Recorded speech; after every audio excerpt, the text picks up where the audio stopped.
El 17 de junio de 2015, a las 5:06 de la mañana, Jonathan Wilkes salió de su casa en la tranquila localidad de Lakeway, Minnesota.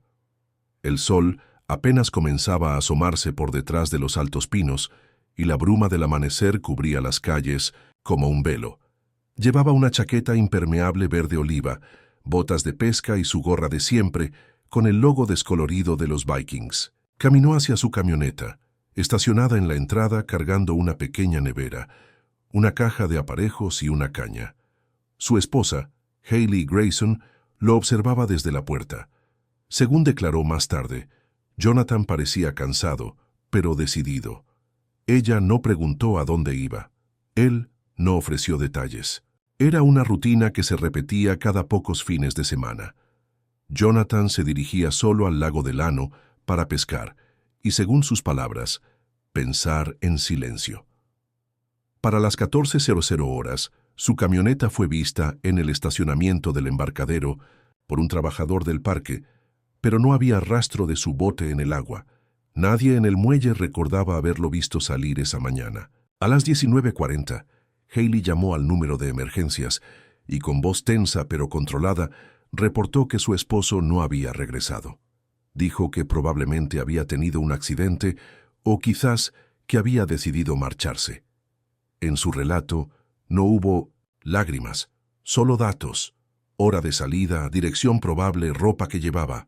Una hora después, la policía local inició la operación de búsqueda. Lanchas, drones y buzos revisaron el lago durante la noche. No encontraron nada, ni manchas de sangre, ni objetos personales flotando, ni restos del bote. El GPS de su celular había dejado de emitir señal minutos después de su salida, algo que los técnicos atribuyeron a un posible apagado manual o daño por agua. Durante los días siguientes, la búsqueda se intensificó. Participaron voluntarios del pueblo y los medios locales apenas mencionaron el caso. En 2 semanas la operación fue suspendida. Haley, al ser interrogada nuevamente, mantuvo su versión. Jonathan estaba cansado de la vida que llevaba. Había hablado en más de una ocasión de dejarlo todo atrás. Según ella, no sería sorprendente que hubiese huido. A los investigadores les llamó la atención lo pulcro de su relato, pero no había evidencia que la contradijera. Tampoco motivos aparentes de conflicto en la pareja. Él tenía empleo estable, sin antecedentes de problemas legales ni enfermedades. Ella trabajaba desde casa como asistente administrativa, sin deudas importantes ni signos de presión financiera.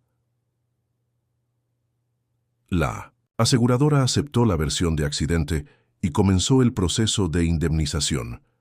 Haley recibió $95,000 tras 3 meses, presentó el acta de desaparición y cerró la hipoteca con rapidez.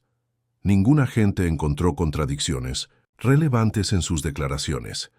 No hubo escándalos ni sospechas públicas. En los archivos del condado el caso fue etiquetado como desaparición probable por ahogamiento. Y así, Jonathan Wilkes dejó de existir, no con estruendo, sino con un susurro que el lago, aparentemente, se tragó sin dejar rastro. 6 meses después de la desaparición de Jonathan Wilkes, Haley Grayson vendió la casa en Lakeway, canceló todos los servicios a su nombre y desapareció discretamente del radar social del pequeño vecindario. No dejó notas ni explicaciones. La mudanza fue organizada por una empresa local, contratada bajo otro nombre, y las pertenencias que no consideró esenciales fueron vendidas o donadas. En diciembre de ese año, se instaló en Crawford, una localidad más pequeña, situada al sur del estado, donde alquiló un apartamento modesto en las afueras, registrando su nueva dirección bajo su apellido de soltera. El contrato de arrendamiento se firmó a través de una corredora, sin contactos personales. En su solicitud laboral en la Oficina de Asuntos de Veteranos, describió su estado civil como separada.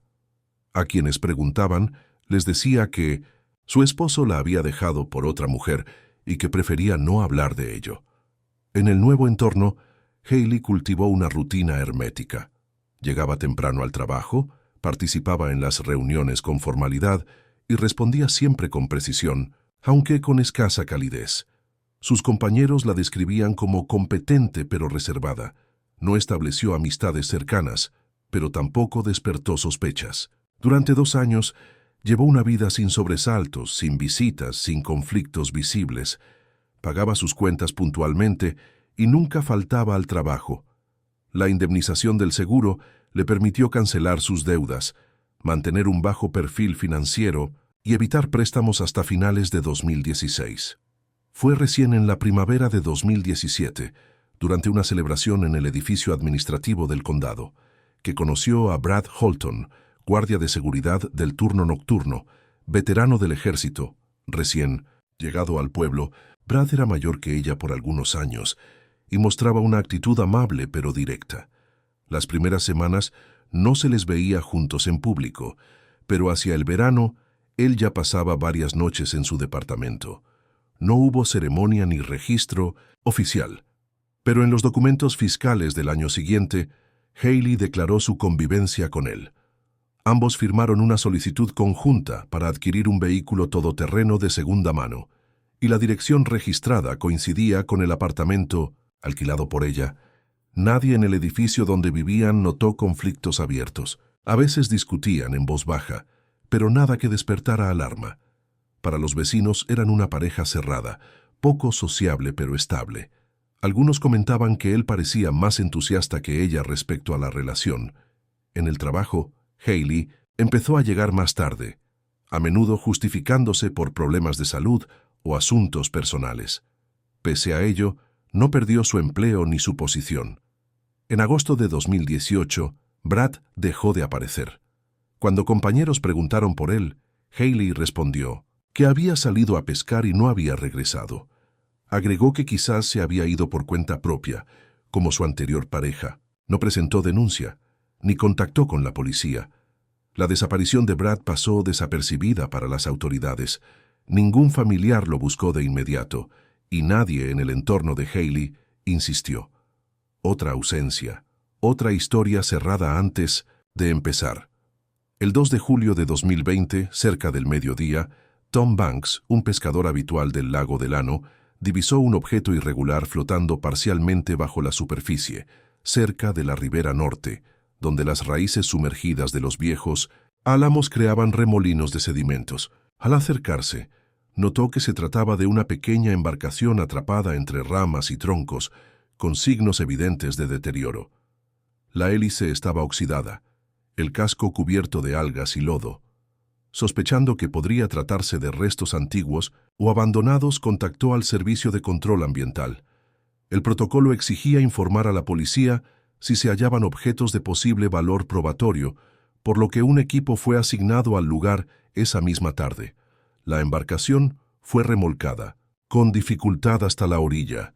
Durante la inspección inicial, uno de los agentes encontró en la parte interna fueron hallados restos humanos en estado avanzado de descomposición, cubiertos por elementos naturales, sin detalles visuales relevantes. Vestía un impermeable gris azulado, aún reconocible por su corte y textura. En el bolsillo interior se hallaron un manojo de llaves corroídas, fragmentos de un pasaporte irreconocible y una cartera con una tarjeta de identificación apenas legible. Brad Holton. Los registros dentales confirmaron su identidad días después. La escena fue inmediatamente acordonada y declarada de interés criminal. El análisis forense indicó signos de una posible lesión craneal causada por un impacto no accidental. No había señales de defensa ni heridas múltiples. El informe forense concluyó que la muerte databa de al menos 2 años atrás. El estado del cuerpo, junto con la posición y el tipo de prendas, sugería que el cadáver fue colocado en la embarcación tras el fallecimiento. La barca no mostraba signos de colisión o daños externos significativos. Lo más llamativo fue el número de serie aún visible en el chasis metálico. Coincidía con el bote registrado a nombre de Jonathan Wilkes, desaparecido en 2015. Al conocerse este dato, la policía del condado reabrió los archivos de Wilkes y notificó al fiscal regional. El hallazgo de Holton dentro del bote del primer desaparecido generó una nueva línea de investigación. La conexión temporal, física y contextual entre los casos llevó a la fiscal Sarah Gray a solicitar asistencia de la Unidad Estatal de Análisis Forense. Se emitieron órdenes para examinar los restos de la barca, recolectar posibles residuos biológicos y evaluar las circunstancias exactas del hundimiento.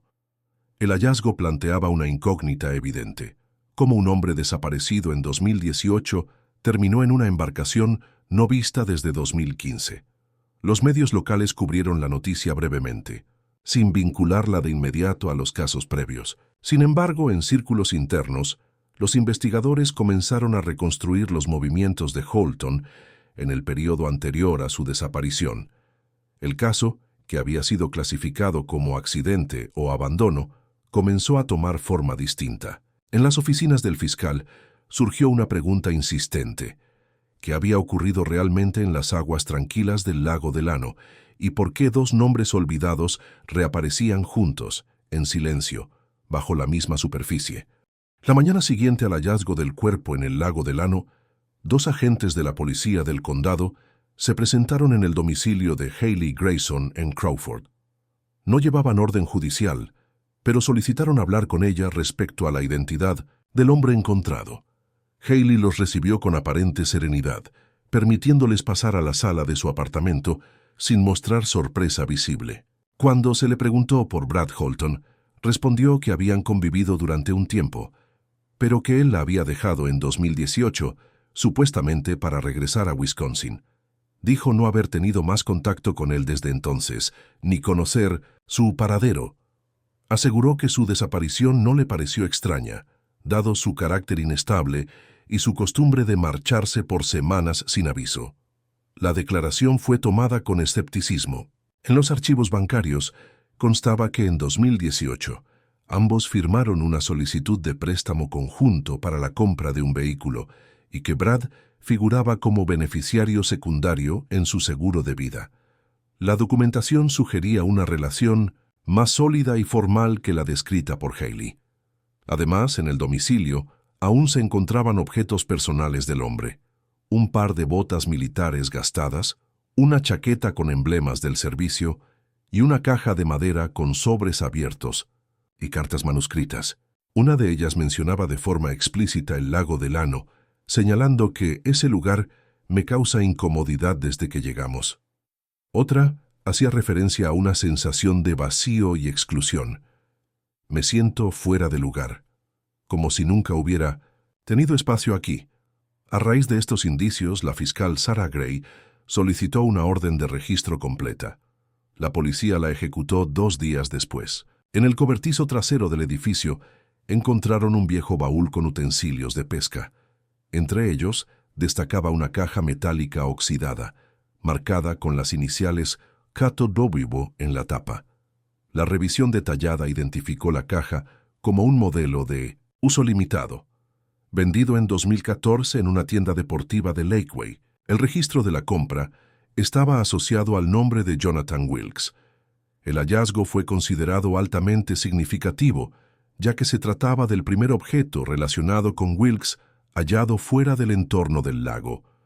Interrogada nuevamente, Haley afirmó que la caja había permanecido allí desde que se mudó y que pertenecía a su esposo desaparecido. Según su versión, la conservó como recuerdo, sin ningún propósito oculto. La policía no encontró rastros de manipulación reciente en los objetos, pero el contexto generó nuevas sospechas. La coincidencia de pertenencias de 2 hombres desaparecidos en el mismo espacio físico, sumada al hallazgo del cadáver de uno de ellos en el bote del otro, planteaba una relación directa entre los hechos. El equipo investigador empezó a revisar posibles conexiones entre ambos casos, partiendo del entorno común: Haley Grayson. Su conducta, distante pero controlada, no ofrecía respuestas claras. Sin embargo, las evidencias materiales sugerían una narrativa distinta, una en la que la proximidad física no era casual, sino parte de un patrón aún no revelado. Mientras los peritos forenses continuaban con el análisis de la embarcación recuperada del lago de Llano, se descubrió un segundo nivel de evidencia que alteró la dirección inicial de la investigación. Bajo el asiento trasero en las grietas de la madera envejecida, se hallaron residuos oscuros que, tras ser sometidos a pruebas de laboratorio, resultaron contener rastros de sangre humana. La muestra fue comparada con perfiles almacenados en la base de datos estatal, y el resultado fue concluyente. Coincidía con el ADN de Jonathan Wilkes. Esto estableció por primera vez una conexión física directa entre su desaparición en 2015 y el hallazgo de la barca 5 años después. Además del material biológico, los técnicos identificaron marcas visibles de impacto en la parte interna del casco, en un área cubierta previamente por moho. Eran hendiduras regulares, compatibles con golpes producidos por un objeto contundente de bordes redondeados.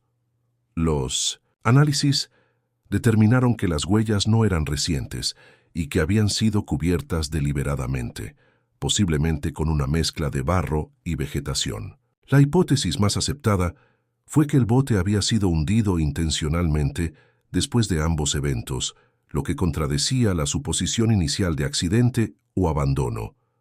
También se halló equipo náutico antiguo que podría haber sido utilizado para mantener la embarcación sumergida.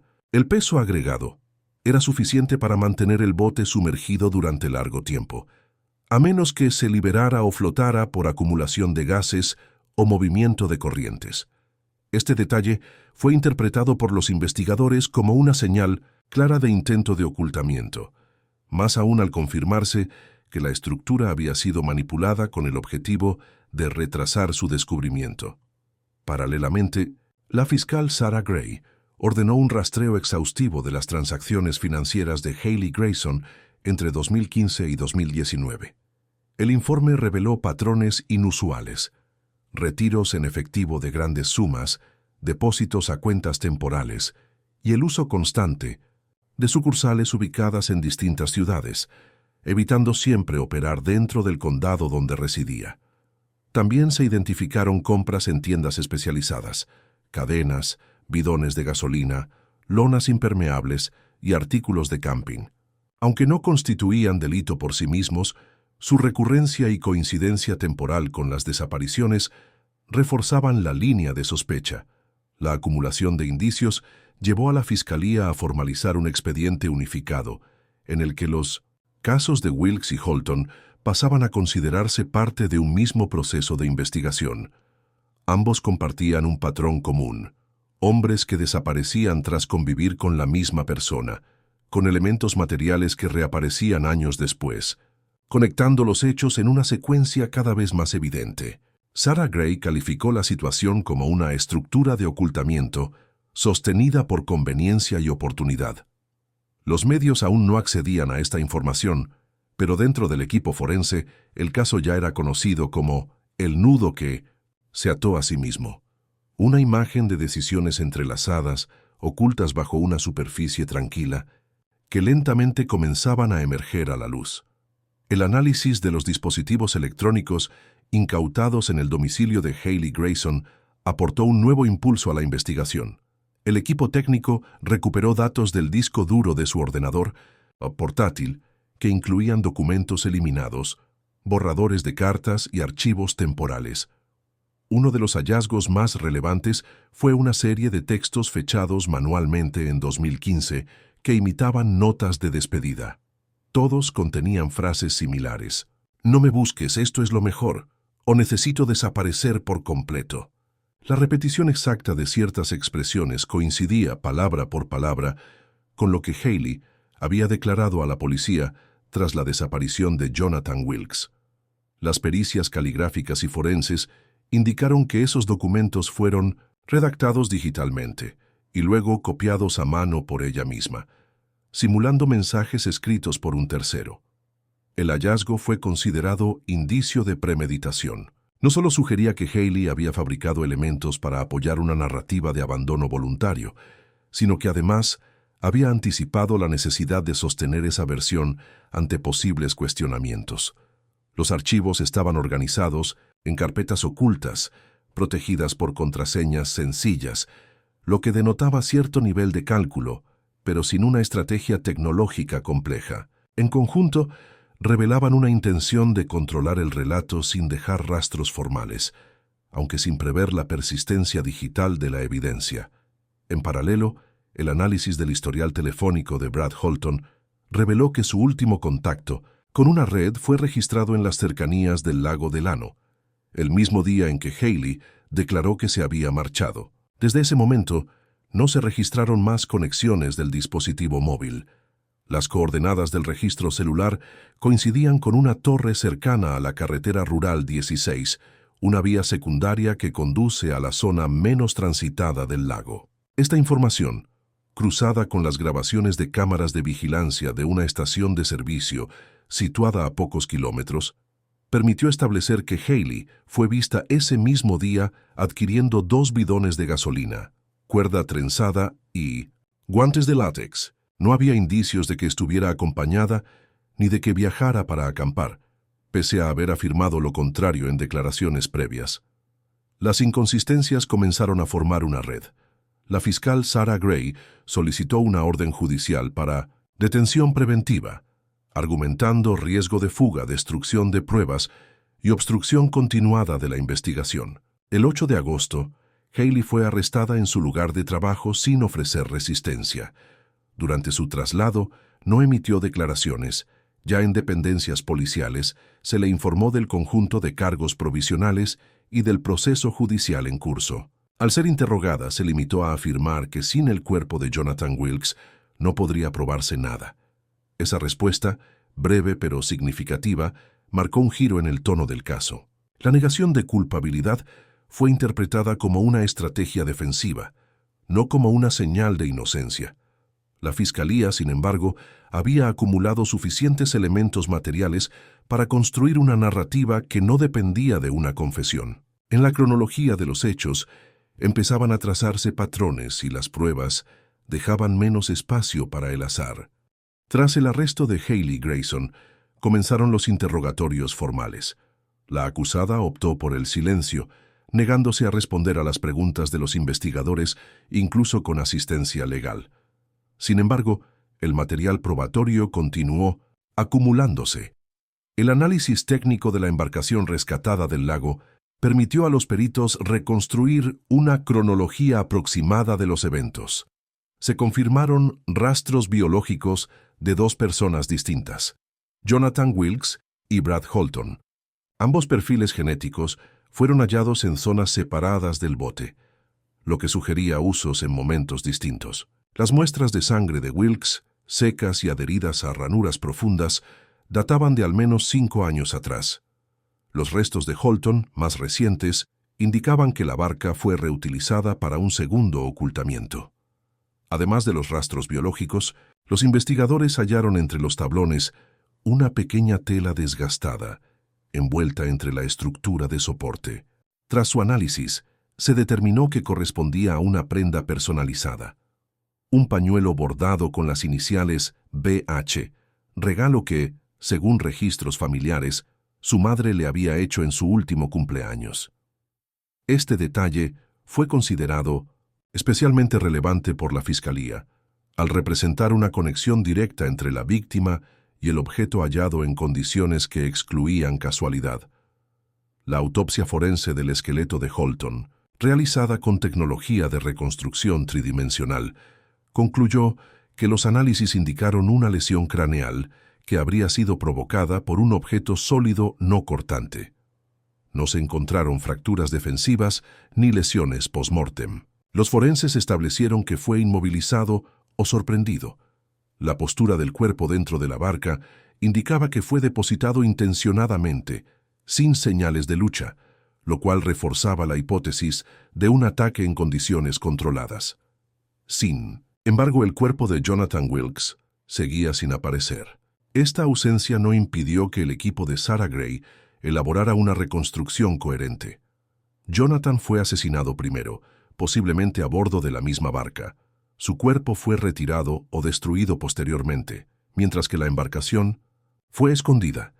Años más tarde, cuando Brad comenzó a sospechar o acercarse a verdades incómodas, se repitió el patrón, reutilizando los mismos elementos. Esto, para la Fiscalía, constituía un indicio de método y planificación, No se trataba de reacciones impulsivas, sino de acciones estructuradas en torno al silencio, la ocultación y el control. A nivel psicológico, el perfil de Haley Grayson comenzó a definirse en función de su comportamiento reiterado, vínculos estrechos, seguidos por desapariciones sin cierre emocional ni búsqueda, la ausencia de denuncias, la frialdad ante las desapariciones y la conservación de objetos personales de las víctimas alimentaban una imagen de manipulación racional. La fiscalía concluyó que Brad Holton, a diferencia de Jonathan, fue víctima colateral, no por representar una amenaza directa, sino por descubrir o intuir un pasado que no debía ser revelado. Ante este conjunto de pruebas, Sarah Gray decidió tipificar los hechos como doble homicidio con premeditación, bajo el agravante de encubrimiento sistemático. En palabras del equipo investigador, el segundo crimen no solo replicaba el primero, lo exponía. El juicio contra Haley Grayson comenzó en febrero de 2021 en el Tribunal del Condado de Hennepin. Desde el inicio, el proceso despertó un interés moderado por parte de los medios regionales, aunque la atención aumentó progresivamente al conocerse la naturaleza de las pruebas presentadas. La acusación, liderada por la fiscal Sarah Gray, basó su estrategia en la acumulación de evidencia técnica, documental y circunstancial. No existía una confesión ni testigos presenciales, pero la narrativa era clara. Dos hombres desaparecidos en contextos similares, una misma persona vinculada directamente a ambos y un patrón de ocultamiento sostenido durante años. Durante la presentación del caso, Gray expuso los elementos clave en una secuencia cronológica. Inició con la desaparición de Jonathan Wilkes en 2015, la falta de rastros físicos inmediatos, la posterior indemnización por seguro y el abandono de Midsomer Simon, la residencia con todos los bienes liquidados. Luego detalló la nueva vida en Crawford, la relación con Brad Holton, su repentina desaparición en 2018 y el hallazgo de su cuerpo en la embarcación registrada a nombre de Wilkes. Las pruebas materiales fueron exhibidas ante el jurado. Los restos óseos, los análisis de ADN, los registros bancarios, los documentos falsificados y los videos de vigilancia que mostraban a Haley comprando materiales coincidentes con los usados para hundir la barca. La defensa, por su parte, centró su argumento en la falta del cuerpo de Jonathan Wilkes. Sostuvo que sin una prueba directa de su fallecimiento no podía confirmarse un homicidio. Afirmaron que las pruebas eran circunstanciales y que el hallazgo del cuerpo de Holton, aunque trágico, no probaba la culpabilidad de su clienta. Se intentó además presentar a Haley como víctima de relaciones inestables, insinuando que su comportamiento reservado era una forma de protegerse emocionalmente, no de ocultar delitos. Mencionaron que nunca se hallaron restos de sangre en su domicilio, ni armas ni evidencia de violencia doméstica. Sin embargo, la Fiscalía contrarrestó cada uno de esos puntos. Presentó análisis caligráficos que demostraban que Haley había fabricado cartas de despedida falsas, intentado simular la voluntad de fuga de sus parejas. Exhibió los historiales de búsqueda en sus dispositivos, donde se hallaban consultas sobre desapariciones sin cuerpo, tiempo de descomposición en agua y seguros de vida. Demostró que ella había accedido a las cuentas bancarias de ambos hombres poco antes o después de sus desapariciones. Para el jurado, el patrón era demasiado constante para considerarse casual. Las sesiones se desarrollaron durante 3 semanas. El comportamiento de Haley en la sala fue meticulosamente observado. Hablaba poco, evitaba el contacto visual con los testigos y rara vez mostraba alteración emocional. No hubo familiares que asistieran en su defensa ni amigos que declararan a su favor. En la audiencia final, tras 3 horas de deliberación, el jurado emitió un veredicto unánime: culpable de homicidio con premeditación en el caso de Brad Holton y culpable de desaparición forzada y fraude en relación con Jonathan Wilkes. La sentencia fue dictada el mismo día. Haley Grayson recibió 35 años de prisión sin posibilidad de libertad condicional. En la sala solo permanecían la fiscal, el juez, un escribiente y 2 reporteros. El caso se cerró con la misma frialdad con que había comenzado. Tras el inocente cierre del proceso judicial, la fiscal Sarah Gray convocó a una rueda de prensa en la sede del Ministerio Público del Condado. Ante un grupo reducido de periodistas, expuso las conclusiones del caso en términos precisos y sin dramatismo. Declaró que el expediente de Haley Grayson sería archivado como uno de los ejemplos más complejos y persistentes de eliminación deliberada de personas sin empleo, de violencia visible ni evidencia inmediata. Concluyó que la condenada había actuado con frialdad, calculando cada paso y manipulando el entorno de sus víctimas para asegurarse de que sus desapariciones no generaran sospechas inmediatas. La frase que eligió para cerrar su intervención fue luego reproducida por diversos medios nacionales. Algunas desapariciones ocurren sin señales visibles, desarrollándose en silencio hasta ser descubiertas. La Oficina Forense del Estado, a instancias del tribunal, emitió un certificado de defunción legal para Jonathan Wilkes, a pesar de la ausencia de restos físicos. La decisión se basó en el cúmulo de pruebas materiales, testimoniales y tecnológicas que confirmaban su muerte como altamente probable. Su desaparición dejó de figurar como caso abierto y fue formalmente clasificada como homicidio sin cuerpo recuperado. La medida permitía a su familia, ausente durante todo el proceso, cerrar legalmente los asuntos pendientes, como la herencia congelada y las cuentas bancarias aún a su nombre. En paralelo, las autoridades del condado ordenaron el traslado de los elementos clave del caso al archivo judicial. La embarcación encontrada en el lago Delano fue limpiada, preservada con tratamiento químico y almacenada como evidencia cerrada. El bote, oxidado pero estructuralmente intacto, representaba el símbolo más directo de los dos crímenes.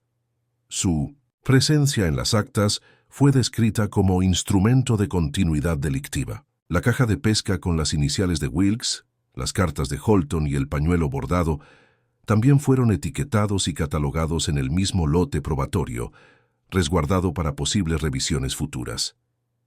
En el margen norte del lago Delano, cerca del punto donde fue hallada la embarcación, las autoridades locales autorizaron la instalación de una placa conmemorativa. La iniciativa no fue impulsada por la familia de las víctimas, sino por el propio ayuntamiento como gesto institucional. El texto fue aprobado por el Consejo Municipal sin oposición. Aquí se perdieron nombres, pero no verdades. La memoria persiste donde la justicia tocó fondo. El lugar se convirtió en un punto de paso para caminantes y pescadores, aunque sin ritual ni acto oficial. Con el paso de las semanas, el caso comenzó a ser tratado en círculos especializados en criminología y derecho penal como un estudio de referencia. Algunos medios digitales publicaron reconstrucciones narrativas, pero la historia no alcanzó gran repercusión nacional. Para la mayoría de los ciudadanos de Lakeway, el asunto quedó como una cicatriz discreta, un recordatorio de que, incluso en los entornos más tranquilos, pueden gestarse actos calculados y silenciosos, difíciles de rastrear, pero no imposibles de descubrir.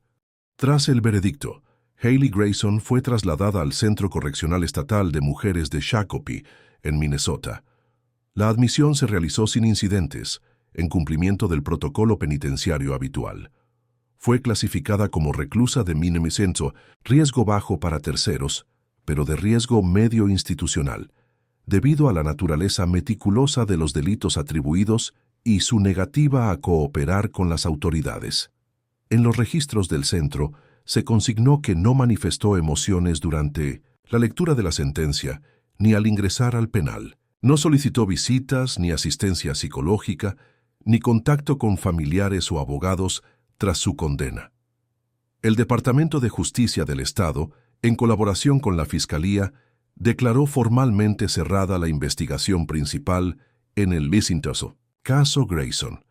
La inexistencia del cuerpo de Jonathan Wilkes seguía siendo una cuestión pendiente desde el punto de vista técnico, pero los esfuerzos por localizarlo fueron suspendidos tras un último operativo de excavación que no arrojó resultados concluyentes.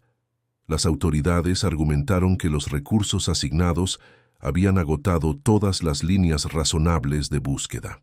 La localización final del cuerpo, según las declaraciones del equipo investigador, era probable pero no indispensable para sustentar la responsabilidad penal ya determinada. En una rueda de prensa, Sarah Gray reafirmó que el caso había sido resuelto sin necesidad de confesión o cooperación directa de la acusada. Subrayó que la solidez del proceso se basó exclusivamente en pruebas objetivas, rastros biológicos, registros digitales, vínculos financieros, contradicciones documentales y reconstrucción de eventos. Defendió el fallo como un ejemplo de justicia basada en evidencia y no en narrativa emocional.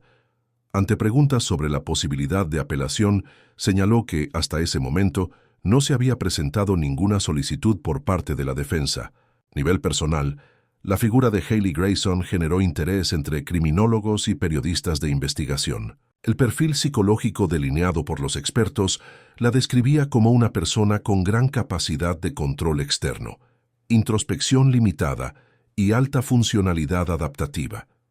Lo que llamaba la atención no era una historia de traumas visibles, sino la ausencia de motivaciones claras expresadas. La falta de emoción durante el juicio, combinada con su silencio persistente, impedía definir con precisión sus razones o justificaciones. Esta ambigüedad aumentó el interés académico, pero también generó un límite infranqueable. Sin su colaboración, solo podían analizarse sus acciones, no sus pensamientos. La familia de Jonathan Wilkes, tras recibir el acta de defunción legal, organizó una pequeña ceremonia conmemorativa privada. El evento no fue divulgado a la prensa. Días después, se instaló un cartel discreto cerca del embarcadero de Delano, financiado por el ayuntamiento y aprobado por la fiscalía. Desaparecido, pero no olvidado. La comunidad local, aunque evitaba hablar del caso abiertamente, reconocía en voz baja que la historia había dejado una huella permanente. Para los residentes de Lakeway, el recuerdo de Haley Grayson no era solo el de una criminal sentenciada, sino el de una presencia invisible que durante años había caminado entre ellos sin dejar pistas. El caso, cerrado jurídicamente, permanecía abierto en la memoria colectiva. En la primavera de 2022, el Instituto Técnico Comunitario de Mankato anunció la creación de un fondo de becas en memoria de Jonathan Wilkes. La iniciativa, promovida por un pequeño grupo de profesores y exalumnos, estaba destinada a adultos mayores de 30 años que deseaban retomar estudios técnicos o cambiar de carrera. El financiamiento inicial provenía de una partida especial del Estado, complementada por fondos provenientes del decomiso de los bienes de Haley Grayson, entre ellos el valor de reventa de su vehículo y cuentas bancarias residuales. La fiscal, Sarah Gray, supervisó personalmente los aspectos legales de la transferencia, asegurando que no se utilizara el nombre de Grayson con fines publicitarios ni simbólicos. El fondo fue inscrito como Programa Wilkes para segundas oportunidades. Paralelamente, el Museo Histórico del Condado de Hennepin incluyó en su exposición permanente sobre crímenes relevantes del siglo XXI una sección dedicada al caso Grayson. La pieza central era la embarcación rescatada del lago Delano, restaurada y conservada bajo vidrio protector. El bote se exhibía junto a paneles informativos con cronologías, mapas y una copia del veredicto judicial. La decisión de mostrarlo fue debatida en el comité del museo, pero finalmente se resolvió que su presencia no glorificaba el crimen, sino que documentaba el proceso de investigación y resolución. Una placa metálica, colocada frente a la estructura, resumía la idea. Esta barca cayó durante 5 años. Luego habló. En las escuelas de Derecho del Estado, el expediente judicial de Haley Grayson fue incorporado a los programas de estudio como caso de análisis en asignaturas sobre pruebas indiciarias y procesos sin confesión. La Fiscalía colaboró con materiales desclasificados y organizó seminarios con miembros del equipo investigador. Para muchos estudiantes, el caso representaba un ejemplo práctico de cómo construir una acusación sólida sin testigos directos ni evidencia completa. Las discusiones se centraban en la gestión del silencio de la acusada, en el uso de pruebas digitales y en el tratamiento de desapariciones sin cadáver confirmado. Algunos observaban que la verdadera singularidad del caso radicaba no en la forma del crimen, sino en la persistencia invisible de su estructura. Mientras tanto, Hailey Grayson continuaba cumpliendo su condena en Shakopee. Desde su ingreso, no había otorgado entrevistas, ni hecho declaraciones públicas. Rechazó toda participación en programas penitenciarios voluntarios, se mantuvo aislada del resto de la población carcelaria y evitó cualquier contacto con medios. Las autoridades carcelarias registraron su comportamiento como estable, sin incidentes. Sin embargo, su silencio sostenido seguía generando especulación. Para algunos analistas, se trataba de una estrategia deliberada para preservar una imagen controlada. Para otros, simplemente el reflejo de una personalidad estructurada en torno al ocultamiento. A más de un año del fallo, la pregunta que persistía entre investigadores y juristas no era ya qué había hecho, sino por qué. ¿Qué impulsó a una mujer sin antecedentes, sin señales externas de agresividad, a repetir un patrón tan extremo y metódico? ¿Por qué no dejó margen a la huida, al perdón o al error? Ninguna teoría ofrecía respuesta completa. El legado de Hailey Grayson no fue el crimen en sí, sino la inquietante lógica de su ejecución. Una secuencia sin ira visible, sin emoción pública y sin espacio para el arrepentimiento. Queridos amigos, esta es una historia ficticia, creada con fines artísticos. Sin embargo, los hechos que aquí se narran bien podrían suceder en la vida real, pues están basados en emociones humanas profundas y, a veces, destructivas. Los celos, la pasión, el resentimiento. Este relato muestra cómo un solo paso en falso puede llevar a la tragedia. No justificamos ni respaldamos el comportamiento de los personajes. Por el contrario, esta historia condena toda forma de violencia, manipulación y crueldad. A través de sus escenas, queremos invitar a la reflexión sobre los límites personales, la confianza y el alto precio que puede tener una decisión impulsiva. Por favor, no imiten lo que han visto en este video. Todo lo mostrado es una interpretación artística. Si están enfrentando una situación de peligro o conocen a alguien que lo esté, no duden en acudir a las autoridades o servicios de ayuda. Recuerden, la ayuda real existe y no están solos. Cuídense mucho y protejan a sus seres queridos. Gracias por su atención.